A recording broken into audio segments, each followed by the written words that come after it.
Hey guys, welcome back to Our Non-Toxic Podcast. I am here with Simone. Hi guys. This has been such a long time coming. This has been. I have so many questions for you. I can't wait. I have a short essay's worth of notes, and you have some of them. Yes. Not all of them, but some of them. Yes. So first, give me a little introduction, who you are and what you do. I am Simone. I own Lifestyle by Simone. I feel like that's how most people know me from doing that. And I now am co-owner of Urban Glow, which is a tanning company, and The Urban, which is a hat company. Is that all?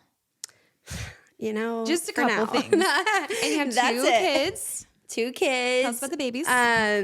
Daughter, she is 13, and She's a rock star. she is a rock star. She's literally incredible. And then my son, Boston, he's 7, and he's also he's a lot more quiet, more reserved. It seems like a little bit of a flip from the usual. Like the second child's usually the crazy one, and then the first one is more like no, she's like go, go, go, go, go, and he's like, I just want to be home, and like he loves being at home. You said, unfortunately, no. Well, that's not our life. So what else do you want? Anything else? Literally, That's amazing. It is crazy. We're here, there, and everywhere all the time, and low key, I love it. You know, like I don't think you would know what to do with yourself at the crazy pace. No. For perspective, anyone who doesn't follow Simone, first of all, what are you doing? But second, her stories will be something like dropping kids off at school, 3 tans, going somewhere else for a pop-up, going back and ordering something for the Urban hats, and then going to pick your kids up, and then going to cheer, and then going to soccer, and then going somewhere else. It's literally I'm like, crazy. how is this even possible? And then you don't even share half the stuff about balloons anymore. I don't share really hardly anything about balloons anymore because we are just staying so steady busy without promoting. Yeah. And I love that. Which it's funny because people are like, are you still doing that? Like, what's going on? Yeah. I'm like, oh yeah, actually every week. Like we just had 4 installs last week. But we just keep it very down low, and we have very special clients, as you know, most of them. But I think that it's cool that we've kind of gotten to a place where we can do that. Yeah, which is amazing. That. That's the goal, is to not have to grind so hard every single day, but still have the business coming in. Yeah. But I feel like that's similar to where I've gone with my social media business, but I don't want to get into that quite yet. I want to backtrack because we met and we've had such a parallel run. I feel like with both of our businesses. Yes. Do you remember how we first met? Yes. On Instagram. I was like on the gram. I'm pretty for sure. I always joke that's where like all the good things in my life came from. My husband, my job, Simone, everything came from Instagram. You know? But it's true. I think I messaged you and I was like, do you want to be friends? I do agree. See how busy she is? Her phone's ringing right now. It's okay. Sorry. My bad. I do always keep the phone close. Yeah. It's like as a mom, you gotta have to. Yeah. But yeah, we did. And then we went to coffee. And I remember literally it was like the best. We talked for hours. Like 3 hours immediately. I was like, oh we gosh, we gotta go. Yeah, we gotta do stuff. And I was nervous because that was at the beginning of my journey as a business owner. And I feel like it was just nerve wracking because I always, and I kind of still do, but I always assume everyone's like up here and I'm just down here like trying to figure it out. You know, I kind of feel that same way. And I think we talked about that then. Because you were like, you're just up here. And I was like, girl, you're up here. No, and like, it's always easy to project that success onto somebody else and to think like, well, Simone's doing all this stuff and I'm still here. And then of course at that time since I was just starting out like 3 years ago, then I was offering to do all these things for free. And like I would volunteer to do whatever I could just to get like a portfolio built and to get people to, I don't know, want to hire me. Yeah. And I knew that I was doing things for free, but nobody else really did. So I did things for free. But then you never know. But then people like didn't really know. And I think like that's a very tricky thing in itself, is doing things for free, because then you don't realize how many people expect things for free. And I think that I really just was like, okay, like, if you don't want to pay for my services, then like I am not the girl for you. And I think that's really when my business kind of shifted, is when I was like, no, I'm honestly just not doing that for free. It's tricky because it gets to a point where it's helpful for a while. Like it's very helpful to get, like I said, for me, a portfolio put together where I can say I've worked with these businesses. Here's the videos that I've done. Whereas otherwise I wouldn't have gotten the chance to. And then it gets to a point where once it takes off and you have the credibility and you actually have clients, then all of a sudden you just don't have time and you can't justify it. Yeah. So I do think that like it's one of those things. I do agree that it's always I think for me, it's always important to like give back, and that's completely different than doing jobs for free. Right. Like those two things are not the same to me. And so I will give to charities and stuff like that. That's very important to me, but just doing jobs for free for someone to like post it on social media, especially like at this point in my career, it's just very different than at the beginning whenever you're like anything, whatever you got, come whatever. on. If you're gonna post it, please. You got like 2 coconuts, yes, I'll take them. Yes, That's good. like please. And I think that is, you know, just when you're starting, you really don't know what you're doing. I think that everyone looks at like probably your success, even my journey with lifestyle, and is like, oh my gosh, it just came so easy, and that is just not the case. I mean, you really have to grind every single day at it, and it is a journey. I mean, it's still a journey. Oh yeah, absolutely. And it just, the problems that you face just kind of change. But They do. Was there anything at the beginning that you feel like really helped you get off the ground? Like, was it, I know we just talked about offering to do things for free just to get people to like, to grow your accounts or to get your name out there. But what do you think helped you in those early days to get things going? People really still to this day ask me that question, like, what did you do? And I think that for me personally, the paying jobs were very important to me. So if you paid for my service, I was going to give it like 200%. I wasn't going to stop at the 100%. Like I really wanted to say, okay, what can I do for this client that's going to make me stand out? It's going to make me different in their eyes. And they're going to really say, oh, like she really, like this was worth every dollar that I gave her. Yeah. And so I think that really just listening to your clients and like what they want. And also I never wanted to be like, you've seen all of this on Instagram. Like I wanted it to be different and someone walk in and be like, oh, I didn't understand what you were going to be capable of doing for me. And now it's like, yeah. So I think that like for me, adding in things into balloons, like just like flowers was like kind of the norm. And I was like, okay, I'm going to go one step bigger. I'm going to do like inflatables. I'm going to do all of these different things that really nobody, I can say for certain at that time, nobody around here had ever done anything like that. And I do think that kind of skyrocketed things for me, is walking in and seeing almost like it more of art than just like a balloon garland, if that makes sense. Oh, absolutely. And balloon garlands weren't really a huge thing.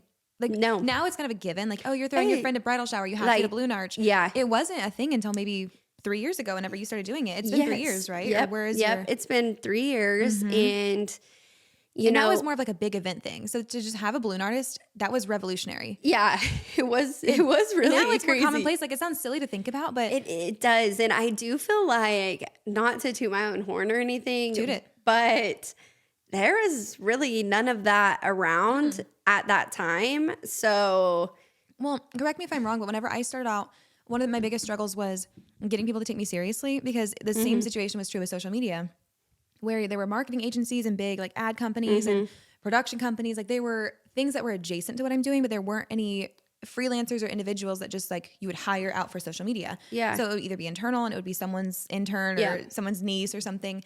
So whenever I would first pitch to businesses before I really had anything to do, I would say, here's what I can do. Here's my social media. Here's my presentation. And of course the pricing then was like a third of what it is now, just because demand has gone up and I have more experience and all that. But I would pitch to people and they'd be like, and what is that? Like, like, why would I pay for that? You know? And and then now they're like, why wouldn't I pay for that? Now it's a given. It's like, why wouldn't I? And that's such a crazy thing, because I vividly remember at the beginning having this uphill battle of trying to convince people why it was important. And I would put together full-on presentations of like statistics on how it can grow your business and make it tailored to the industry. And what you can do, like what you bring to them. Oh, I would treat it like it was my college like dissertation. And I would show up like with my little blazer and be like, here's a file for everyone. Here's what you should do. Like literally. And I know that it's fun to joke about now, but it was such a grind. It was such a grind. And then now to have people come and say like, oh, I'm starting social media, and have the luxury of being able to walk in and say, oh, I do social media. And everyone's like, oh yeah. Because whenever I was like, oh yeah, I do social media. I work for myself. I'm self-employed. They were like, what is that? Like you say, like, they were almost like, what? I do think that two, in this area, you really like catapulted that career, even for other people to be successful. And I think that until like you've done something, like you might not really understand that, or be like, oh, well, there's hundreds of people that have done that. But which is true, but not here. People here did not know that. And same with balloons. I think there was one other girl when I started, and I didn't even know that she existed, just because it's so niche to the sphere. Yeah. And I think that like social media was incredible for my business. It really, I remember there being a point like, I just can't really do this. It's almost too much. And I remember just praying so hard for my business to be successful. And then when it was, I was like, I can't, like, what do I do? Yeah. Like, what do I do? And I think that's one of those things that I always remind myself, like, be careful what you pray for, because I was so diligent, like, in my faith with that, and saying, like, I really want this. I need this. Like, this is so important to me. I'm going to grind every day. All I want. It's all I want. And then I got it, and I was like, and then like your problems today are what you're praying for yesterday. And you're like, I have this now, but it's almost too much for me. And I think that it was just a crazy time. Like, a lot of people know, like, my stuff from Charity Fent. And I remember her calling me like, people are mad that like there's not new balloons up. And I remember being like, what? Yeah. Even that sentence like, is crazy. They're mad.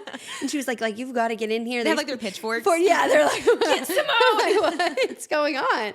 And I remember just being like, what do you mean they're mad? And she's like, people like, which I think when she told me this, I was like, okay, like that is a little bit crazier than I ever like even thought. But she was like, there's people from Kansas City that drive down to take pictures. There's people from St. Louis that drive down to take pictures. And I remember being like, that's amazing. For balloons. But if you think about it, I'm sure it's like people go to Nashville for the murals. Like it's a similar kind of it's landmark where like people want to go find it. Yeah. And so I think that I was like, well, maybe, and to her credit, she paid for every single dollar of balloons. And so she was like, I need you in here. I need you in here. I mean, even like the Hertz Donut one that we did, like I remember so many messages, people being like, oh my gosh, like how like, when can I go take pictures? Like it just being nonstop and me being like, like, and you get so overwhelmed because it feels surreal because you have this like battling imposter syndrome with like, I did that. And but then I'm like, what? Oh my gosh. Yeah. This quote that I feel like you would get where it's something that says like, you want this thing for so long. And then once you get it, it's like, well, how hard could it be if I did it? And then it's like, well, it can't be that big of a deal. And then all of a sudden it's not impressive anymore because we talk ourselves out of it. I really struggle with, I still struggle with that with even the tanning business. Like I look at how successful it is and I'm like, it's still not good enough. Like and that is, I think that almost goes back to like me maybe playing sports, and it is I am very competitive, and I think too, like in my own journey, I'm learning to like be almost satisfied with what I have, and like knowing that that's enough for me. And I don't have to have everything. I don't have to have every business. I did believe that at one point. Right. I did think like you're not successful if everyone in the entire country is not using you. And I remember thinking like, I will never be happy if that's my thoughts. Absolutely. And that's the hard thing. Like I think I had that exact same process with Springfield, because obviously I can only service people I can show up and take pictures for for the most part. But it's difficult because I think I had an epiphany where I was like, I don't want all the businesses. Because then I don't want everyone. We have both gotten to a point where we're like crawling, desperately trying to like move forward. You're like not eating, you're not sleeping, your hair's falling out, you're just so stressed out, you're not texting people back. And people don't see that. They see, and I think that's like the fun thing with social media is you're only seeing what I want you to see. You're only seeing what I'm giving you. Right. And so you're not seeing the sleepless nights, the struggles, the tears, the days that I'm like, I can't do this, I quit, everything, like that is so real. And those days are, especially when I was super, I mean, I don't feel like they're like that as much because I have learned boundaries. I've done therapy, you know, like I've kind of put in the work to be like, okay, like this isn't healthy.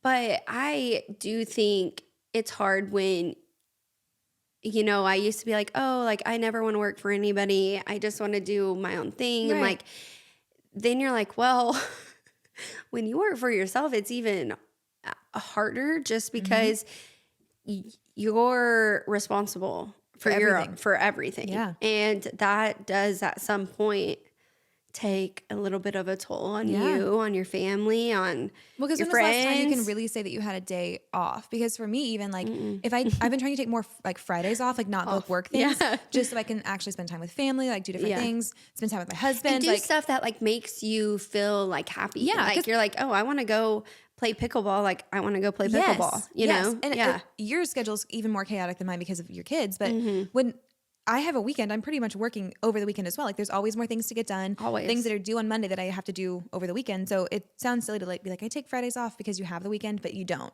You don't. There's always like things to be done. And I feel like for you and for like me with balloons, which I had to with my kids' sports schedules be like, I can't work I was working every Saturday, every Sunday, getting home at 1, 2 o'clock in the morning. And I don't think people like understood that. No, I can attest to that because at my sister-in-law's wedding, the wedding ended, everyone's like packing up, taking the shuttles back. And you showed up at like 12:30, 12:45, an hour away to take stuff down and then go back. Yeah. That's crazy. And I think that like, that's the part people don't see. They're like, oh, well, how hard is it? Like it's balloons.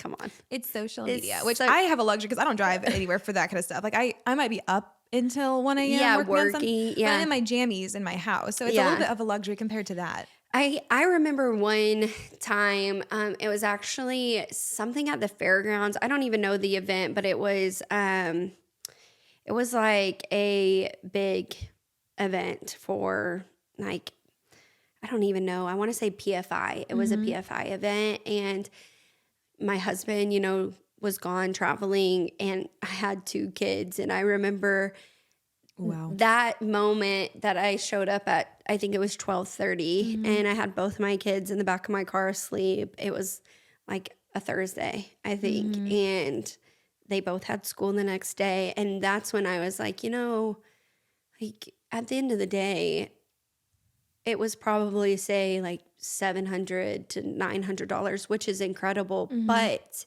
is that worth me being like, okay, like let me pack my 2 kids up and then put them back to sleep at 1:30 by the time I get home, you know? And that was, I remember that being, I had to pop every balloon and, you know, I'm by myself. I was just, I think that when that night got over, the next day, my kids were both so grumpy the next morning.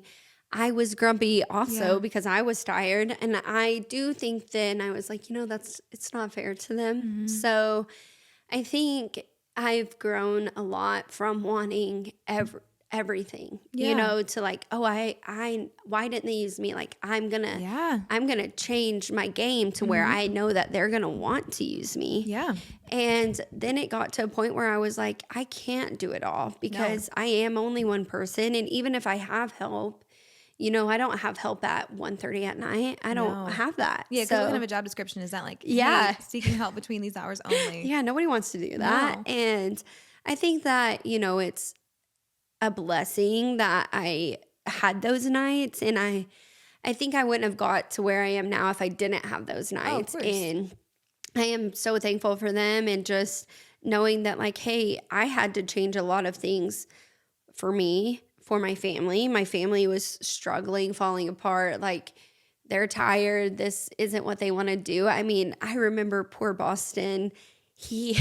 And like this is crazy things that I don't even put on social media because I didn't want people to judge me. But like my big box truck only has 2 seats. So the second Addie was allowed to stay home alone. Like you don't have a choice. You have to stay home. Yeah, there's no room. Because there's no room for you. And so then I felt like she's at home by herself all the time, taking care of herself. And Boston's with me running around. I mean, here, there, and everywhere. I remember one Saturday, we were downtown at C Street, and I had set up in that fireside room, and he was like, Mom, I'm like starving. Like, when are we going to eat lunch? And I like looked at my clock, and it was like 3:30. And I was like, oh my gosh, I didn't even have time to feed my son lunch. Like, that is crazy, you know? So I was like, you know, I don't have to be at the next event right now. So we just ordered coffee and cake. Was not a great healthy lunch. But I bet he loves it. He did. And we sat on the back of my pink truck, and I remember being like, okay, like, I've got to find a balance at some point. And so then I did. And I now only, if you want to use me, I will only set up on Thursdays and Fridays while they're in school. So I am home with them a lot more than I was. And I will only do setups at where like it's the flower walls at nights when I know that my husband's going to be home with my kids, and I don't have to drag them an hour away to Big Cedar or, you know, like, so I think that it has been a lots of highs and lows that people just don't see that, you know, they don't see like the hard times. And I think that that's a funny thing of social media, because I do get a lot like, oh my gosh, like you make it seem so easy. And I'm like, because I don't have time to post all of it. I don't have time. I don't have time to be like, oh my gosh, I had a mental breakdown today. Yeah. Like, you know, and I think that I do really try to be relatable and honest with like the people that follow me, that it isn't, every day's not fun. Like, honestly, most days are not fun. And I think that people just don't understand that. They see your social media and they think, that's oh every day. I want to do that. Like, that looks like so much fun. And people reach out saying that, like, which I'm dream life. Oh yeah. Which I'm sure you know that from experience. And we've talked off camera about stuff like that, and like, how do you navigate that? It's very difficult. Well, it's hard because you never want to sound like you're taking it for granted, because on the one hand, it is a dream life, and I have to check myself all the time. Even today, I just told you before we started recording that I'm going through the urban ground. Like, I'm going to pick up a coffee, then I'm going to record, then I have these things, and it's a fairly light day because I've been scheduling myself a lot more office time to like catch up on stuff, because we're going on a vacation next week, so I have to like have the time to schedule stuff. And even that in itself, like, I have to give myself more time to work at my house for myself so I can go on vacation. Yeah. And then I get so stressed and overwhelmed because the reality of the demands and the stress is real, where I'll have people reaching out like, can you finish this one thing last minute? Can you come out here and shoot this before you go? Can you do this? There are these tasks that weigh on me, but on the other hand, it's a pretty charmed existence if I'm thinking about it. Yeah. So then you have these two warring sides. Like, on the one hand, if you would have given me like a little telescope or something 5 years ago and said, here's what your life is going to look like, and I could peek into what my days are today, I'd be like, you're kidding. This is this is so amazing. fun. Like, where do I sign up? How fast can I get there? And the fact that we can get so desensitized to how good life is sad, but also it doesn't change the fact that all these stresses are so very true and real. Yes. And I think that, just going off what you said, being like, oh my gosh, I do get to live this life. I think that there is such a fine line of almost like, I do get to live this life, and I can have this crazy busy life, which even when my days aren't busy, they're still busy. And I don't think that it's mentally busy all the time.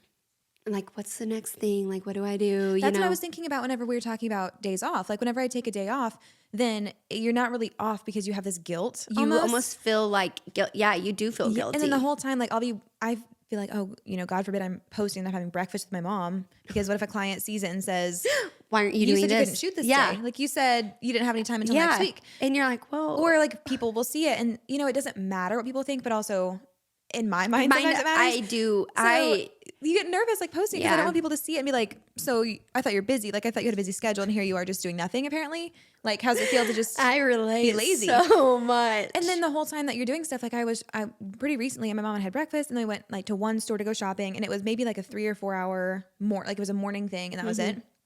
So I had blocked off the entire morning to hang out with her, which is a valid reason to like block time off is to spend with, you know, your mom. So that's what I had done. Yeah. And the whole time I just kept like, I would see an email come in and I'm like, and I could feel myself getting like wound more and more tightly because I knew Like I could like, anxious. feel things are coming up. And then I was like looking at my watch and I'm like, okay, well, do we have time to do this? Because if I do that, then I won't get home until 12:30 and then I can't really, start this.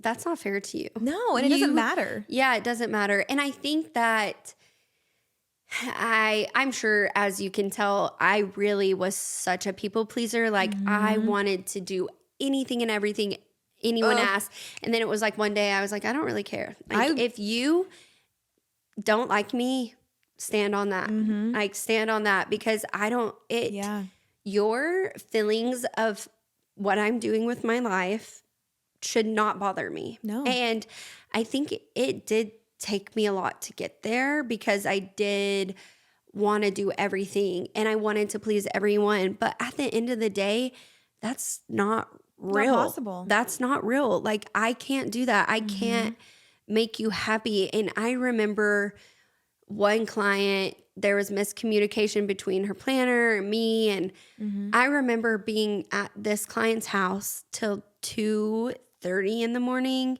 Oh my gosh. And then having to be at Amazon the next morning at 8:00. This was when Amazon first opened. I had never done anything for them. I remember it wasn't not even done. Amazon's install, I was at this client's house till 2:30. Amazon, I had to set up at 8:00 and it was not even done. And I remember staying up all night and crying the entire night because I was like, I can't, like, what do I do? But you have no choice to do it. And I think, honestly, in that moment, I knew one client was unhappy with what she got from me because it wasn't what she asked for from the planner. And I was so upset. I was like, oh my gosh, whatever I have to do, like, I will stay here when I should have said, Sorry. That's not my problem. Yeah. Like, this is what was asked for. This is what you got.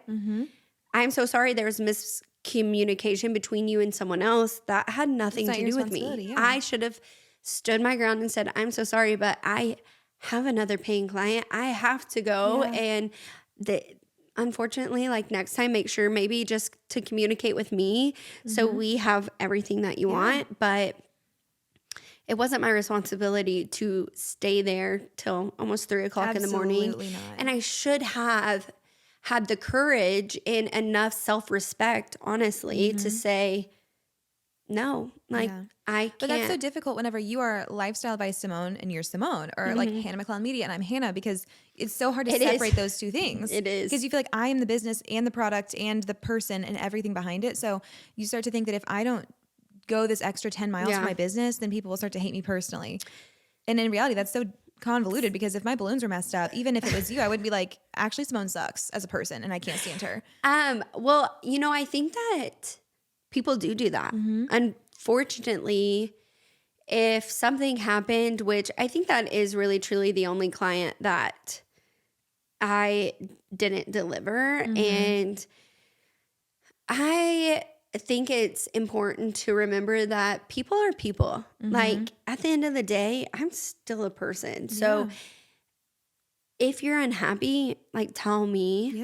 And I'm thankful that I haven't had a lot of that.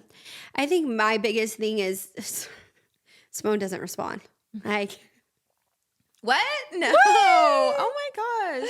No. Which I don't. I'm like, I don't respond. But you have to protect your peace. I do have to. And I do think that, like, here's the funniest example.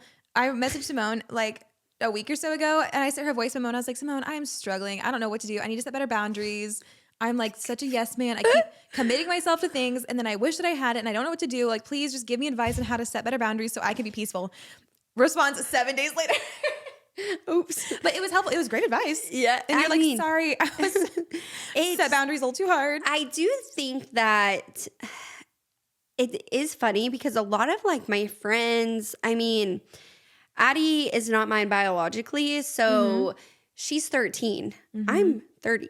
So most of my friends don't have a 13-year-old. I mean, Cassie is the closest thing. She has a 12-year-old, and my Addie's about to be 14. So her schedule, right? I think it's like that schedule right before she's doing everything, and she doesn't drive. Like when she's going to be able to drive herself, I'm going to be like, oh my gosh, what do I do with all my time? And that's the thing. It's so close. Why would you rush through it now? Yeah. Like, you have, no. What, 2 years left of driving her everywhere? Like, why would spending you be like, time in the car, like catching up on our days, which sometimes is not fun, but it's where I'm at in life. And I think that nobody understands truly how busy life can get, even with my kids, even without kids. Like your life, sometimes I look at my phone and just get overwhelmed. And I think that that's okay. I mean, never understood that until I became a business owner. I was such a hater, and I would stand on I was like, why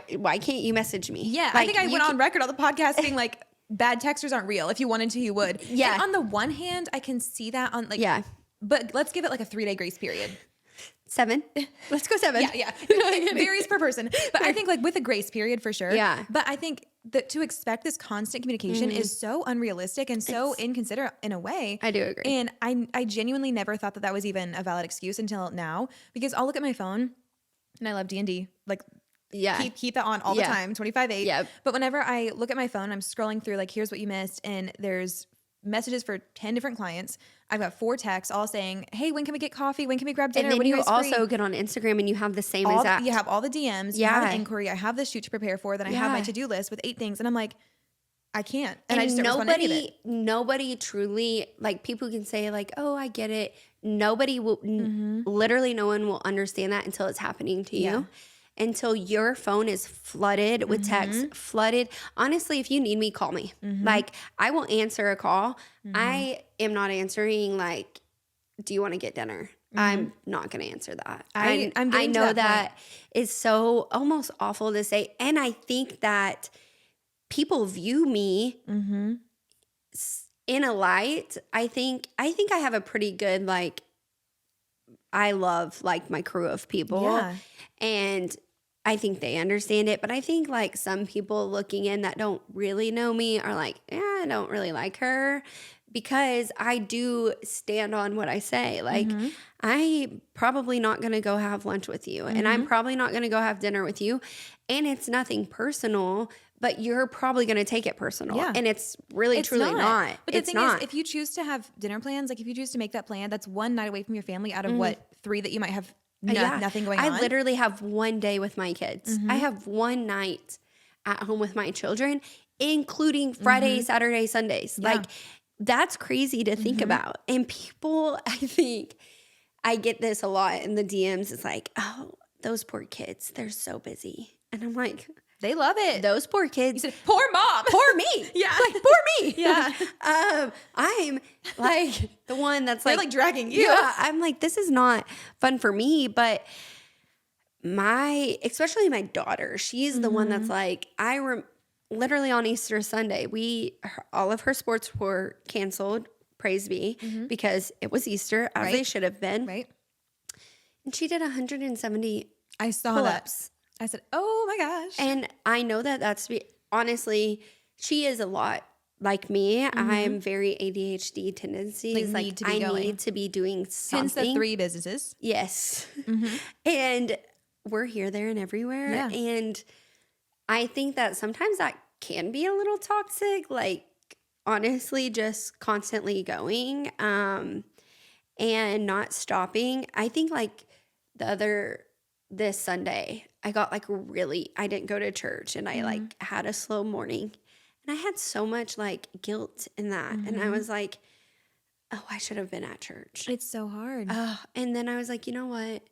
It was my most favorite morning. Like my entire family sat on the porch, like Boston and Addie were making bracelets, and me and Jory were just drinking our coffee, just talking about life and catching up with our kids. And truly, I'm like, thank you, God, for letting me have this moment. And you can probably feel like the blessings and God's presence in that moment 10 times more than 10 times more. If you're like, kids, get your shoes. Let's go to church. Yep. Like, why are y'all running I'm telling late? you, full honesty, I have more fights with my husband trying to get out the door for church than I would like to admit. Oh That's my probably gosh. like our most heated time because he's like, always let's coming back go. from golf. Yeah. We're trying to transition. Yep. I'm like, what took you so long? Yeah, come on. Get in the shower. Let's get going. Church starts in 5 minutes and we're 20 minutes away. Let's get to it. I am the least Christian like on the way to church, I think, and that's really embarrassing. Like, jokes aside, I gotta chill. I think that like I don't know. I feel people view me very some type of way. And I don't know. It's just funny because I think that unless you know me, you feel a certain way about me. Well, here's what I know about you from somebody who knows you and then like what I think people know about you. Okay. If I may. Yes, so please. From somebody who sees you on social media, I feel like you have this amazing, like, you're not accessible in the best way. And I think that I admire that so much because I make myself too accessible. And part of that I think is my own fault because of the podcast and because of everything I share online is I'm like, I want to be everyone's best friend genuinely. And it's only been, in the past 6 months or so that I've been like, I need to have like my circle and my husband and that's really it. Yeah. And not wanting to be so spread thin and just everywhere all the time. But I always have admired that about you, and Bree's really good at it too, where it's like, I have my friends, I have my circle, and I'm not really taking applications for more. And that's okay. Like, when did we get this narrative that if you want to be friends with Simone, you can just say, hey, we're friends. Yeah, let's get friends. coffee. And then like, I'm going to let you finish, actually. Oh, I'm going to let you finish. You could always jump in. I'm okay. like, I'm going to. You're pulling a Kanye. No. You're like, I'm like, wait, you're talking about No, me. but it's true. So. And I think that you have this amazing balance of two things, but I think that they're so contradictory that that's what creates the misconception. And what I mean is I agree.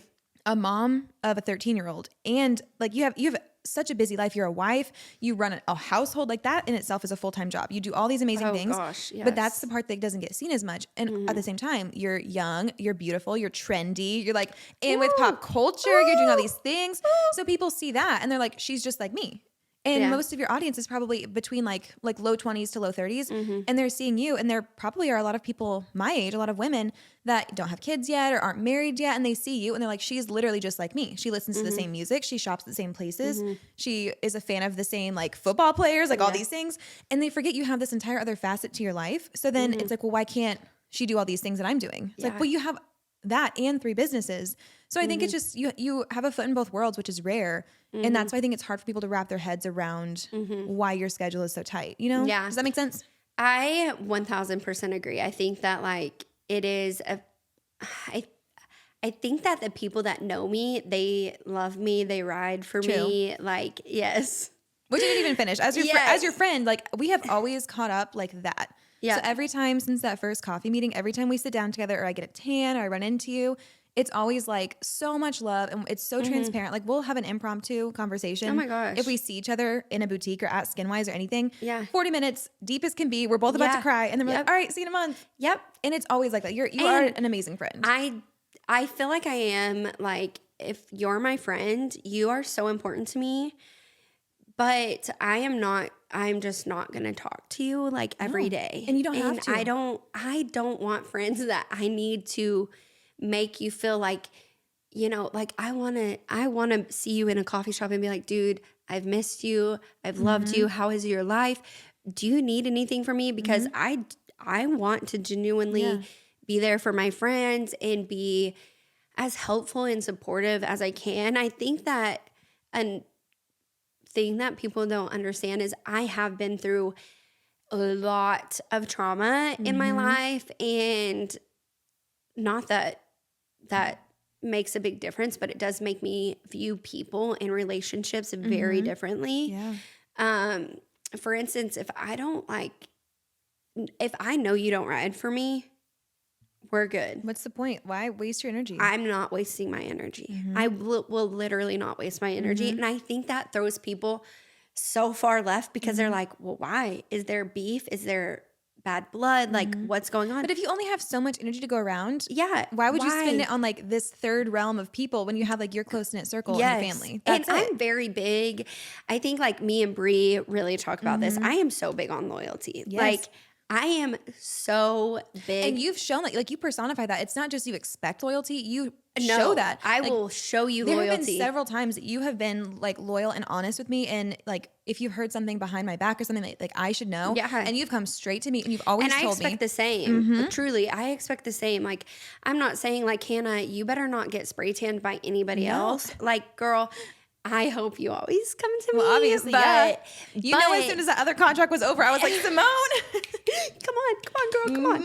And I think that that's like important to know that I am like I hate the term community over competition or whatever it is, because at the end of the day, I expect everyone to be nice and kind. And I think that everybody should carry themselves in that way. But if you are in direct line of business with me, we are in competition. And I think that that is so silly to be like, oh, blah, blah, blah.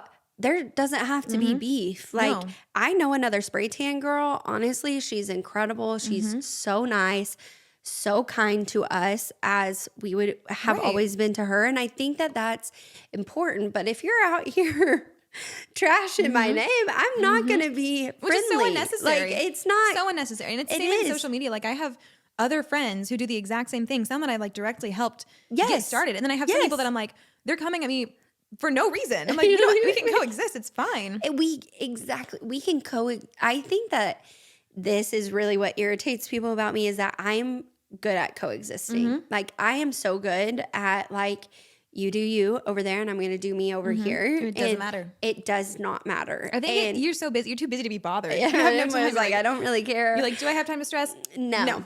I feel like, like my biggest stressors come from like my family and raising kids. And like, raising kids and being a mom is probably what I struggle with the most. I think it's the hardest thing I've ever done. I think that it's hard to like feel honestly like you're not effing your kids up all the time. And like, especially as someone with your own trauma. Like, I have my own issues that like I go to therapy for and I need help with. And I think that after I lost my dad, my entire life changed, truly. And I think that it really made me view relationships very differently. And I think that's hard for people that maybe haven't experienced a trauma. They might not understand.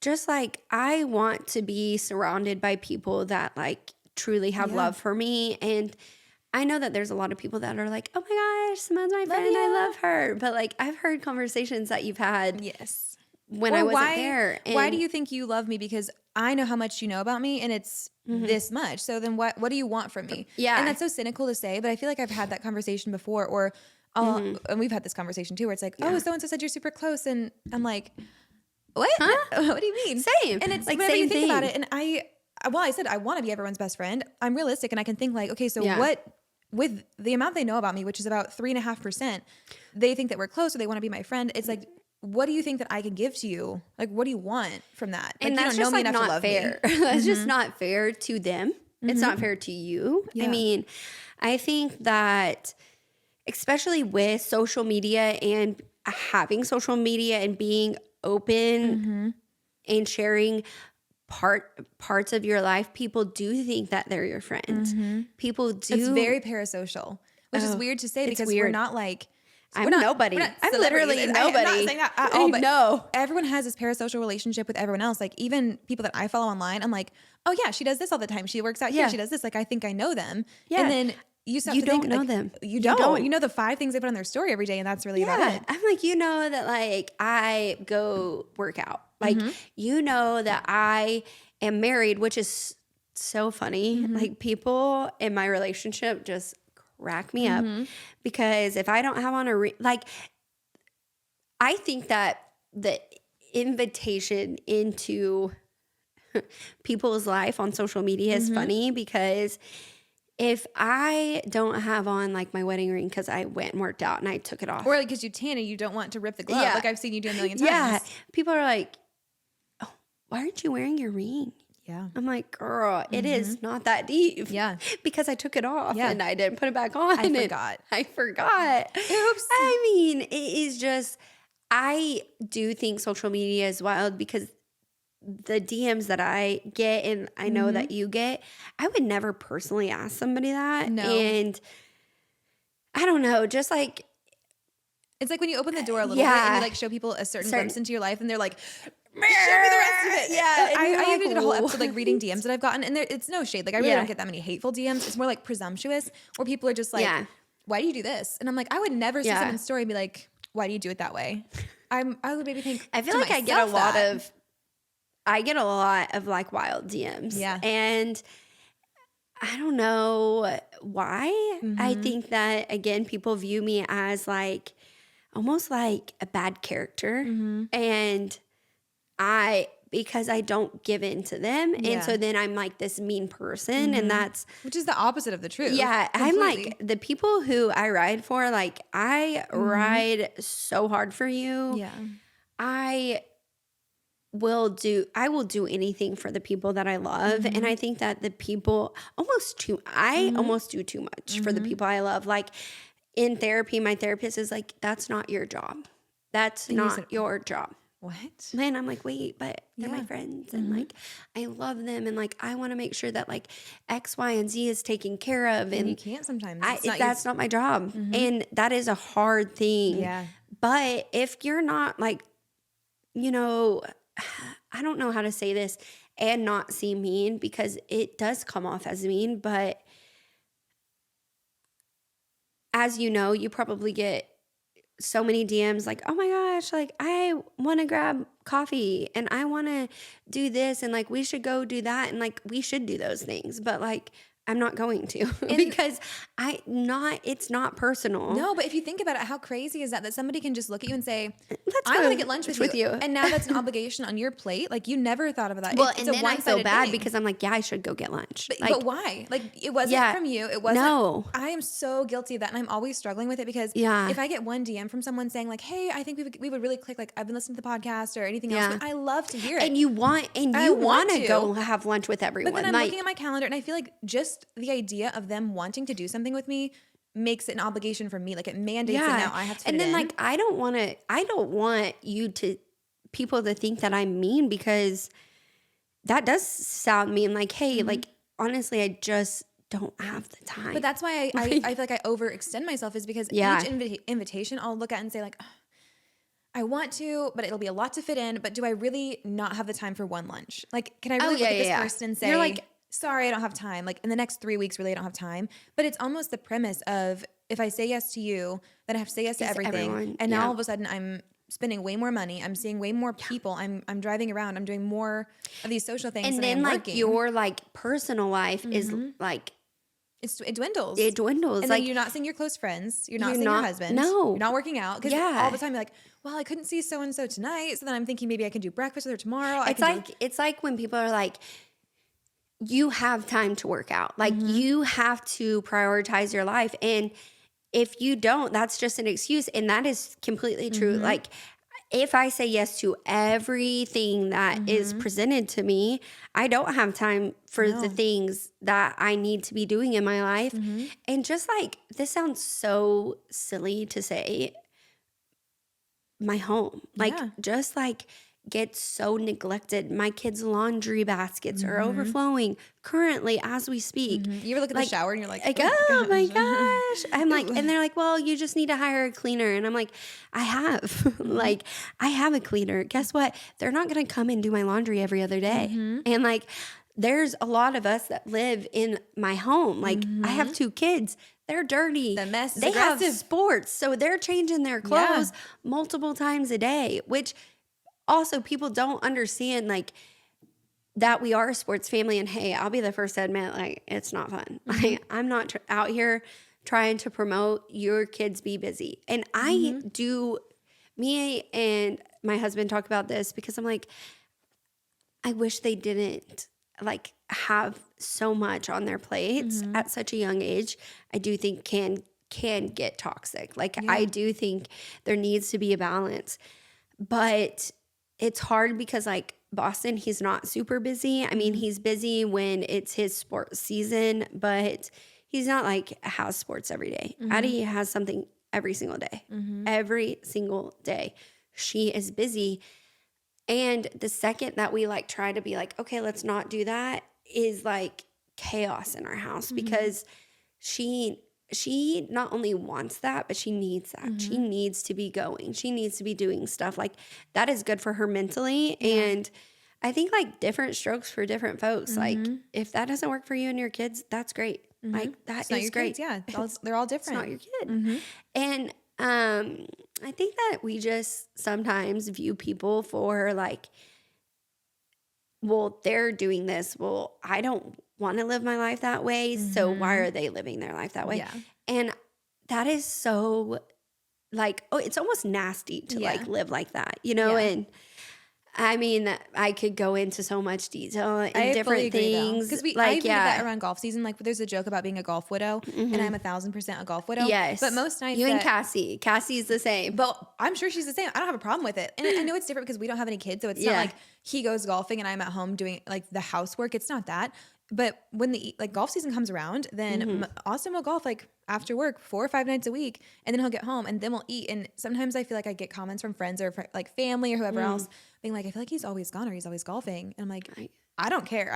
You're like honestly, it works for both of us. I'm living. Yes, like I'm watching what I want to watch. Yeah, like I can work out without feeling like, I'm gonna get back home, like he's gonna want to eat, you got all this stuff. Yeah. We both get to do exactly what we want, and maybe it doesn't work for all marriages. Maybe some people like that seems unhealthy, and but for isn't us, that it's like great. the blessing of life? Like getting to do what works for you and looking at people and like, oh, like so-and-so does X, Y, and Z. Like, how do they do that? It doesn't matter how they do that. That's not your life. Yeah. Like, it literally does not matter.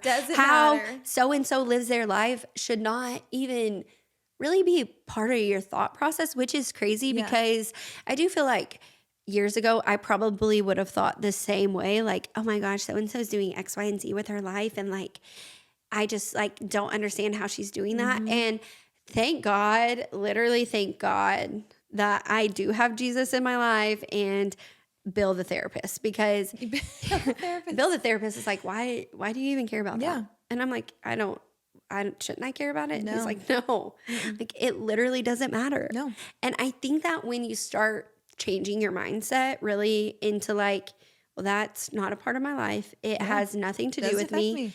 It doesn't affect me. And if it does affect you, why does it affect you? Let's think about that Let's for a think second. about it. Why does it affect you? And I think obviously we all have like toxic traits and we do things that we should not do. And I think that like recognizing that and being like, why does that bug me? Why does so-and-so going to the gym 5 times a day bug me? Yeah. Why? Like it shouldn't. And then Bill the therapist. Bill the therapist will really put me in my place. That's my favorite new quote. I do love Bill the therapist. I love him, and like also I'm like, oh yeah. Like, he'll tell me sometimes. No. People are like, who's your therapist? I'm like, Bill. Like, and don't go to him if you don't want hard truths, because he is not the therapist that is like, oh yeah, like you do you and like whatever. He's like, no. He's like, this is a problem with you. Yes. And he will be like, I'll be like, well, my husband, blah, blah, blah. And he's like, no, girl. That's not him. I love it though. I think that's great. I think that for me personally, like I need that. I need someone to check me. Otherwise, you're just like, being enabled to keep being unhealthy. Yeah. That's what therapy's not for. I think that like, again, going back to like losing my dad, and I think of like that with Addie all the time, just because she lost her mom at such a young age. I think that when I lost my dad, it was so hard for me that I threw myself into everything because I didn't even want to like process those emotions or think about those things. But I do remember my dad being such like a man of God in my life and being very like, he kind of did all walks of life and maybe like seeing that. And then I remember just like him on his deathbed, just being so happy and so positive. And I'm like, you know what? Like, why can't, he's literally dying. And he's like, thank God I'm going home. And like, I've literally dreamed of this day. And I'm like, huh? Like you've dreamed of the day that you're going to die? Because I'm going to be real honest. I have never done that. And he's like, yeah, like as a Christian, this is like what I've lived for. And I'm like, huh. Wow. Because I'm a Christian and I've never lived for that. Yeah. I have literally never even thought of that. And I'm like, well, like, how do you do that? Because you've also done X, Y, and Z that are so bad. And he's like, I think this is probably when, after like really thinking about things, I do think like social media is a very toxic place if you let it be. And you're like, oh, well, so-and-so does this, but they claim they're a Christian. And you're like, and there you are judging them. Like, it's yeah, like what's it? And I remember my dad being like, it truly doesn't matter what I do or how I live my life, like, to so-and-so. Like, it shouldn't matter to them. And if it does, if how you're living your life bothers me, that's like a me issue. Yeah, and exactly. If I'm judging you, or, hey, I think it's funny too, because my dad would be like, well, that's like really doesn't matter because like that sin is no different. Yeah. And he would always remind me of things like that. Well, that sin's not any different. And I'm like, yes, it is. It's humbling. And he's like, no, it's not. It's really not. In the Bible, it's not different. And I remember, like, especially because he was around when Addie was younger and we were struggling, and just like little things that would drive me crazy. He would kind of check me and be like, what's that matter though? Like, she lied about brushing her teeth. Like, that's literally no. And I think it's crazy thinking like it's no different in God's. I mean, obviously it's different here. Like, if I was to go commit murder, and it tends to be an issue. It tends to be an issue. And like, but in God's eyes, like, he's going to forgive that person that committed a murder exactly the same way that he's going to forgive somebody for not brushing their teeth and lying about it. Like, it is no different. So then why are we spinning our wheels being like, she's dressing like that and she's not a Christian? And like, it's just, or she's like goes out and parties way too much. She's like, let's leave all that to God. Yeah. Like, that's my whole philosophy, is like, try and love like Jesus does. And be I kind. think that like seeing my dad live like that, he really truly loved everyone for who they were. And he met them where they were. So like, hey, if you were a drug addict, he was going to meet you there. Like, he was going to help you. And I think that seeing that, not judging people for where they are, is so important. And I think that we are like, oh, well, I'm not going to live my life that way. But how you live your life and how you treat people could affect someone's journey. Yeah. And I think that's important to just like know that, to have that in the back of your head, like how I'm treating people can affect people. And also it could have the best effect too. Like, you never know what they're going through. Like, you never know. You might see them on a good day, but you don't know what's happening behind closed doors. Like, and I think I'm like I will toot my own horn. I think I am pretty good at like, I can be going through the weeds and you would never know. Never know. Never know. Like, I again think Bill, the therapist, has helped with that. But I do love Bill for that. I do think that it's just one of those things that like you have to really be okay with yourself and like, hey, these are my issues. They're not Hannah's issues to deal with. And if, especially like with tanning, I do, it's like one of my favorite things because it has just really shown me that we all struggle. Because people open up to you. Oh, we're like, I open up to you. It's the same. I do too. I'm like, girl, you're going through that. Say, like, meeting people where they are. And I think that like, I love that my dad showed me that, because I can meet people where they are. And not that like I want everyone to struggle. But it probably is something that you have to be gifted with people, because people come to you before their wedding and like the happiest day of their life, being so happy, and the next person comes in and they're like getting a tan, going through a ton of stuff, like I'm sure you getting are divorced and like going through a roller coaster. And that's probably another reason that you Which just I'm like, don't have the kind capacity. of been through it all. Yeah, you're like, I've been what do you got? married, I've been divorced. You flip into your diary, you're like, I'm like, which page of trauma should I flip to now? But honestly, if you think about it through that lens, like, what if everything you've been through has been so you can minister to so many people and like be a friend to them? You know, it's funny that you say that, because I truly believe that is why God has put me through so much. And I remember when I was getting divorced from my ex-husband thinking like, God, how could you do this to me? Like, how could you?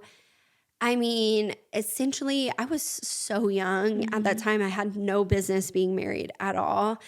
But just my ex-husband having an affair, my entire life, the people that I talk to every single day, I mean, every single person besides my mom, and every single person, they essentially like stopped talking. I didn't talk to one person, and I still to this day don't speak to those people, which is incredible for me because it just goes to show how faithful God is. Like, look at the husband that I have, look at the family that I have. Like, I am so thankful. But I remember being like, God, how? And this is wild because I remember reading my Bible in multiple different times when I was going through my divorce and when my dad was dying. And I remember reading my Bible and it saying like, and there's a song that says, praise me in the storm. It says like, be thankful in all circumstances, which I think people really just breeze over that because it's easy to be thankful when your life is good. Yeah, out, like you spend, like you got a good car, like, you know, nothing's going wrong. Nothing's going wrong. Clear. You're not bloated. Everything's great. Like, life is good. Like, thank God. Like, and I tell this to my kids, especially Addie, because she's kind of at that age where she can understand. But being thankful when life is horrible is hard. Like, that's hard. That's hard to be thankful. To find when you're having to like search for things to be thankful for. Whenever your list is like, thank you that I have people to pray with me. Yeah. Like when your list is just the things that like are getting you by. And, you know, times like right now, I'm like, I have so much to be thankful for. The birds are chirping and everything is great. But then there's been other times where I'm like, thank you for waking me up today. Yeah. What else? It's about all I got. What else? Sorry. I know. And that's like hard when you're in that spot of life, which I think it's a good reminder that we all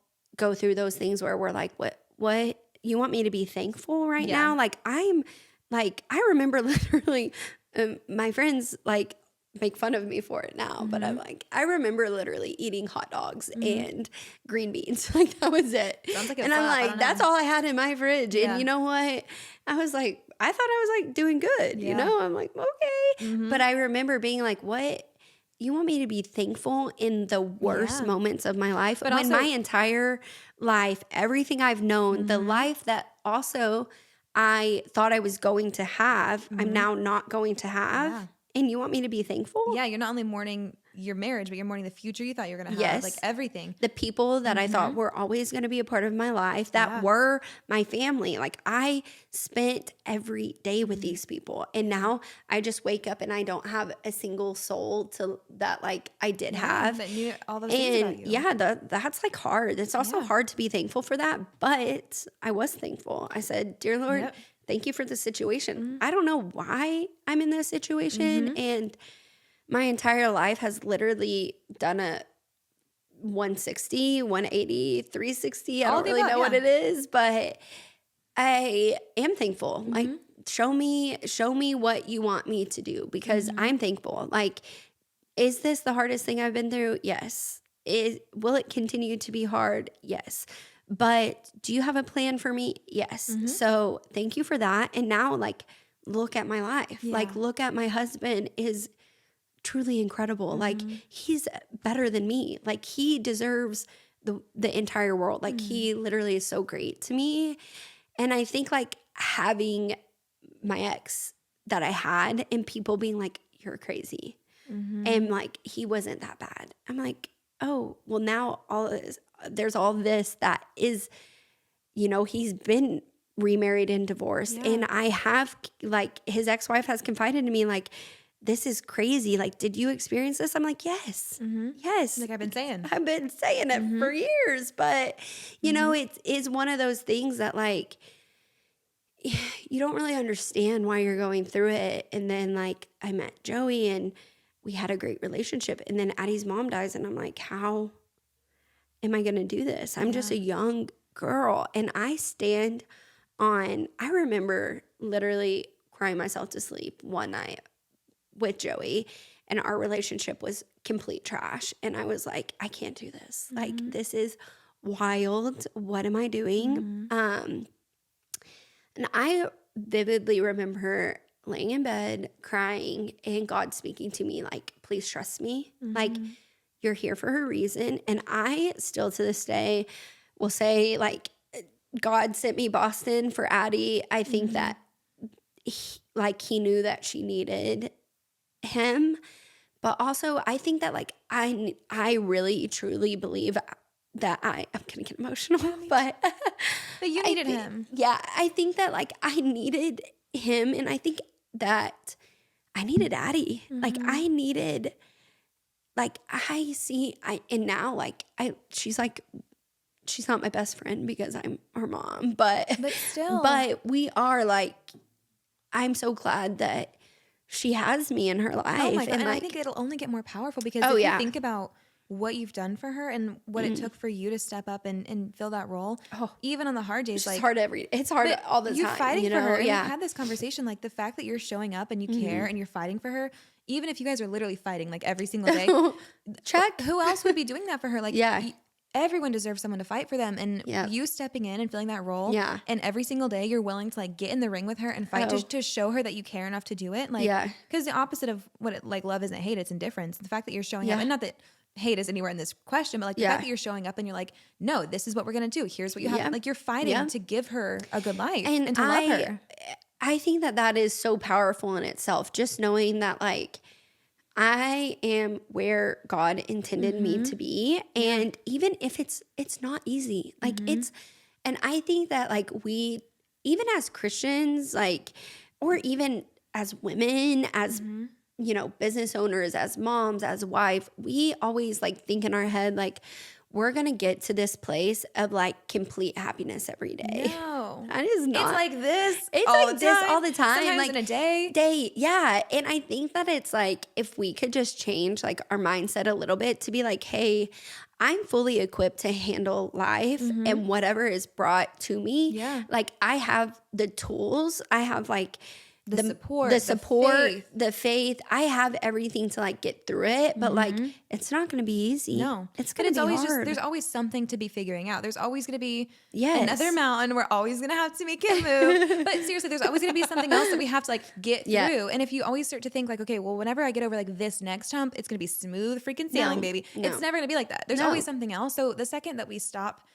expecting to have just like a flat horizon, everything's easy, then we'll be able to be happier because how happy can I be today? Like maybe you've got wrestling and cheer and you've got this and that and you have an install. Like maybe this is the happiest you can be today and that's okay. Just try and max it out. And I think like, especially again, Boston's not like super old enough to understand, but like even me being like open with my daughter and being like, dude, like I'm having a hard day and like you're not helping. Like you're making things a little bit harder for me than like they need to be. And in turn, I'm also making them harder for you because I have a bad attitude or I'm upset or like whatever you want me to be this person for you right now. And I just can't be that person right now. So like, let's take a beat. Let's take a second. And I'm really big on like apologizing for like my wrongdoings. Like, hey, if I have hurt you or if I had a hard day and it like was hard for you, like I apologize for that. And I think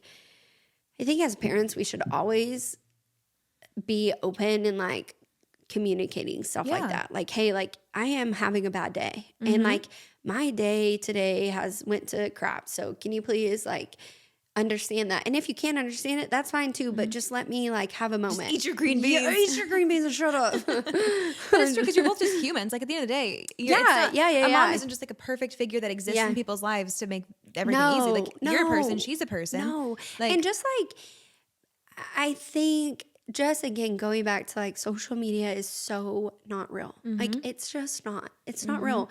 I'm not putting every argument I have with my husband. You're on vlogging. There. You're like, hang on 1 second. Hold on, guys. Can you believe this?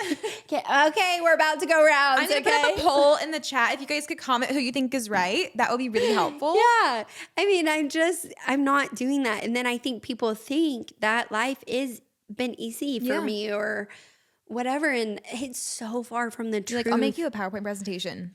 Let's go over my trauma. Yeah. Let's go over all the things. Like me and Joey talk about this. There was a time in our lives when I had just had Boston. Addie was probably at her worst struggles, like mentally, just like losing a parent and me being her parent when I'm not her parent, you know, like those are hard things to navigate. And, you know, I remember just Joey being like, I'm going to quit my job and start this business with so-and-so. And I remember him losing every single dollar we had. And I have a newborn. I'm not working. I don't have a job. And I remember being like, you're kidding. Like, we just got through like Addie's issues, like helping, not really like her issues, but just more so like her trying to navigate our life with a newborn and with a kid has severe trauma. Like, those are hard things. And now we have $0 to our name. Like, you're lying.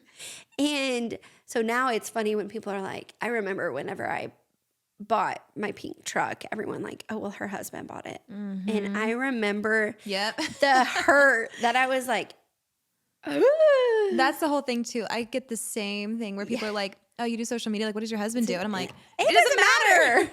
Like, I started doing this before we even got married. Like, it doesn't matter. It doesn't matter. And people just love to assume that. And I'm like, well, what kind of a like society do we live in where that's the first instinct? Yeah. And don't get me wrong. I fully support any woman who stays at home with their kids as a stay-at-home wife. Hey, that's way harder. Great, but can we stop assuming that just because I'm successful in my own right, that it's because my husband propped me up or because he's like signing the paychecks? I'm not sitting here saying that, hey, my husband's way more successful than I am. And like, but why can't both be true? Like why can't you both be killing it? Yeah, like, am I killing it? And is me doing what I'm doing completely different? Yes.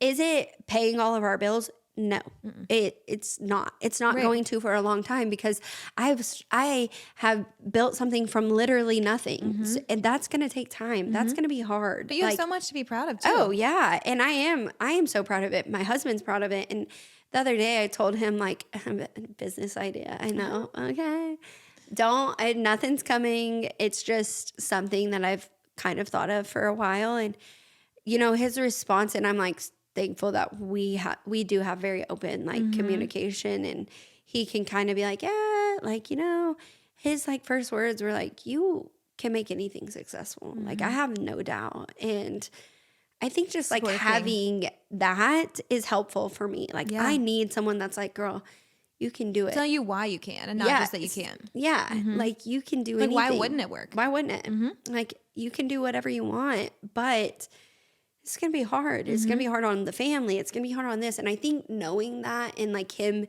being acceptive to that is really incredible. I think, I just think it's hard when people are like, oh, well, your husband like paid for that. And I'm like, he didn't pay for my truck. By the way, I paid for it fully. And even if he did, sorry, my husband supports me. Like, sorry, he loves me. Like, thank you. He didn't pay for the pink truck. I paid for it on my own. I know that's like a burning question. This is like side, not even relevant comment. This morning, Austin was leaving for work and I'm getting ready and he goes, here you go. And he hands me a $10 bill. And I said, what is this for? And he said, just in case you want to get coffee or something. I was like, I love that. No, us with the same credit card, the same bank account. Yeah, same. We share literally everything. Everything. He hands me a $10 bill. I said, thank you. Yeah, thank you. It was so thoughtful and sweet. Oh, and he probably just had it in his wallet. But the fact that he handed me, literally, there's not one account that we don't share. Same. Everything. And he said, get yourself a coffee. I said, yeah, thank you. As you should. You should. And guess what? I did. Thanks, babe. Thanks. Okay, I don't want to, I want you to finish, and then we have rapid fire things to go through. So okay. No, I think, thank you, one, that you had me. I think life is just what you make it, So let's make it rock. Let's make it rock. If you want to be sad and you think you have a miserable life, you probably do. And you know what? It's never going to be better until you change your mindset and you start thinking like happiness is an inside job. It really is. It really is. You have to make it yourself. It's only your responsibility. It's nobody else's. Hey, I'm not saying like I don't wake up and be like, oh, like why?